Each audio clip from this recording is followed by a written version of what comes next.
Welcome to My Days of Our Lives official. I hope everyone is having a wonderful day. Before we begin, please hit the subscribe button and give this video a thumbs up. Kate informed Kayla about the cancellation of Body and Soul when they were at the Brady pub. When Abby had stayed with Steve and her, Kayla recalled how much he had enthused about the play. Kate continued, saying that Abby, who read all the soap magazines and message boards on a regular basis, had to know. The two ladies were curious about Abby's reaction to losing his TE family.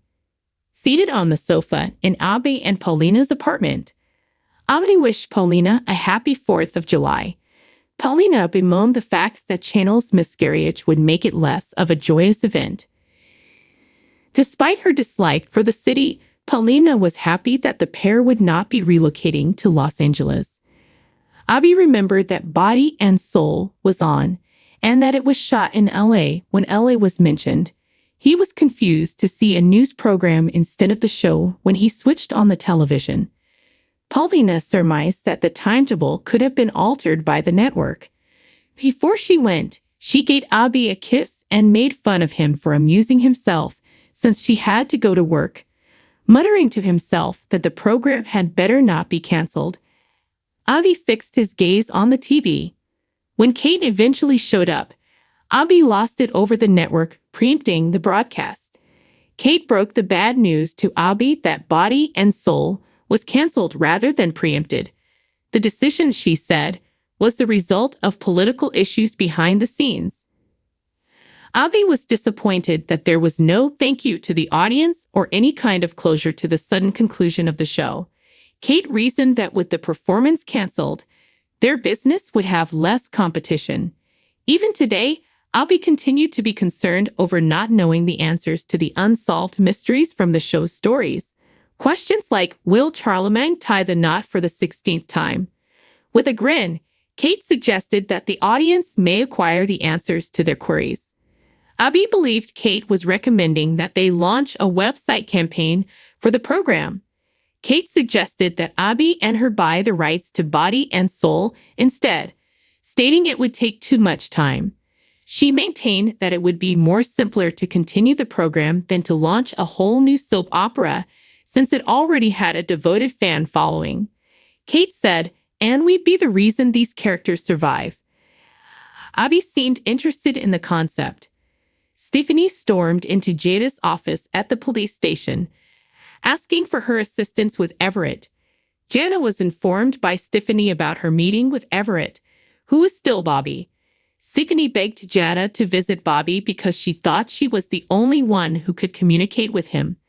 Stephanie stated that her motivation was to aid Everett, who she referred to as a good person, rather than her connection with him.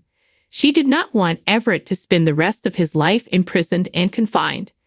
Jana said that she had struggled to accept that the guy she had loved was a fake. According to Marlena, Stephanie said that Bobby will always be a part of Everett. In the end, Jana granted Stephanie's request. Marlena checked in over the phone with Johnny at Marlena and John's apartment. When she returned the call, she heard a knock at the door and saw Steve there. Steve entered the room and gave Marlena an update about his talk with Jada at the police station.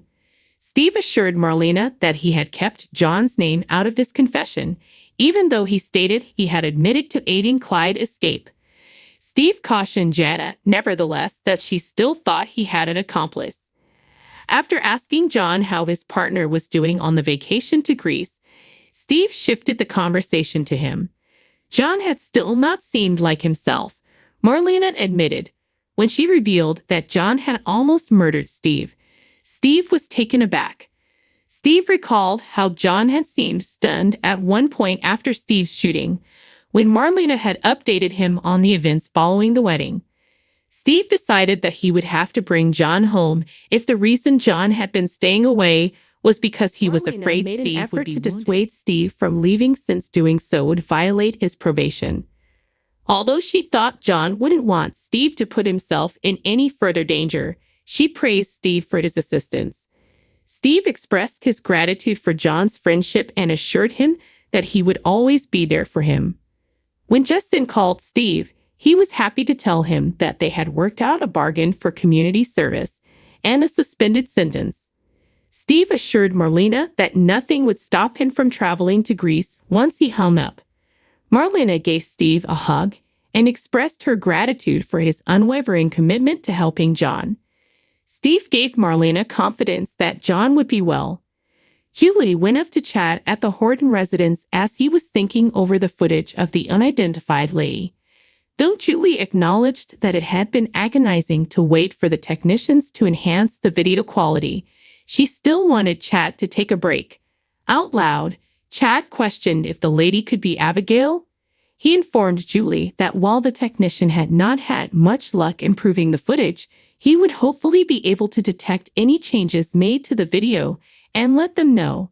Chad berated himself for having lost the ability to recognize Abigail's gestures and characteristics. Julie informed Chad that Clyde had desired to make them insane with doubt.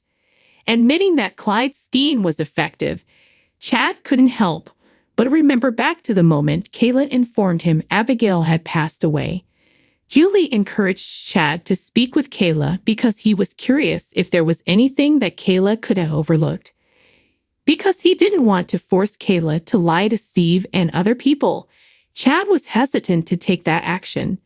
Julie felt that Chad owed it to himself to find out whether Kayla had any knowledge that might be helpful. Chad went to Kayla's office afterwards. She declared herself prepared to assist Chad in any way that he required. Taking a seat, Chad acknowledged that it was a sensitive subject. Then, with reluctance, he made it clear that he wanted to discuss Abigail. Chad played the video for Kayla. She admitted that the lady may be Abigail, but the graininess of the video made it difficult to determine. Why had Chad picked that particular time to tell her this knowledge? Kayla pondered. Kayla had been the last person to see Abigail alive. Chad reminded her what had transpired in Abigail's last minutes intrigued him, as did the possibility of a miracle. Abigail had lost a lot of blood, but Kayla argued that certain medications may have drastically lowered her heart rate and made it seem as if she had passed away. In addition, Kayla recognized the miracles that had already happened to her Steve, Marlena, Kate, and Bo. She advised Chad to inquire with the funeral home about whether Abigail had undergone embalming and been readied for burial. When Chad finally left, Steve met Kayla at her desk. When he told her that the allegations against him had been dismissed, she was glad. However, she was not so happy when Steve revealed that he was going to Greece. Stephanie sat down at a table with Paulina in Horton Town Square. Thanking Stephanie for her assistance during the radiation crisis, Paulina expressed her relief at being able to resume working on her plans for the city. Paulina was warned by Stephanie not to get ahead of herself since an even worse PR disaster may be in store for her. Stephanie warned Paulina about the optics of Paulina replacing a woman of color as district attorney with a rich white man with a known record of corruption, after Paulina dismissed the latter because she was confused. Paulina defended herself and pointed out to Stephanie that Melinda was also facing criminal charges. Besides, Paulina had given Melinda a job offer. Stephanie retorted that it had made the poor optics worse when Paulina acknowledged that she had extended an offer to Melinda to become head of sanitation. The prevailing opinion was that Paulina had treated Trask like trash. Paulina and Stephanie discussed ways to improve Paulina's reputation. Stephanie recommended that Paulina portray EJ as a principled DA who had set aside his personal prejudices in order to advocate for Gabi, the self-made hometown girl who had been wrongfully convicted and should be freed from jail. Thanks for watching. If you like this video, so please don't forget to subscribe my channel and don't miss any update.